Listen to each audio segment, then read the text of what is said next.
c'est sûr que tous ces terrains, c'est des terrains qui sont un peu nouveaux, parce qu'ils sont, du fait qu'ils sont en ligne. Je disais qu'ils sont accessibles, ils ne sont pas forcément toujours facilement accessibles, et les individus ont aussi quelquefois le sentiment qu'ils sont dans des espaces privés, donc ça pose toutes sortes de questions, ne serait-ce qu'en termes de méthodologie, comment est-ce qu'on capture, où est-ce qu'on s'arrête pour délimiter les corpus qu'on va analyser, parce que tous ces espaces sont connectés et les individus ne les pensent pas comme des espaces isolés, mais comme des espaces connectés. Alors déjà en termes de recherche, délimiter les corpus, c'est un enjeu. Y accéder, c'est un autre enjeu. Ensuite, on a accès à ces conversations, mais comment est-ce que les gens vivent leur participation? C'est un autre enjeu. Donc ça veut dire qu'il faudrait pouvoir aller contacter les individus pour mieux comprendre le sens de leur participation.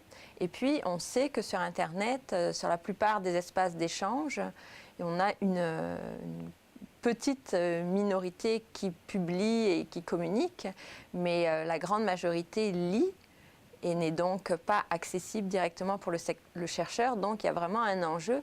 Comment savoir ce que font tous ces lecteurs silencieux et comment ils s'approprient l'information.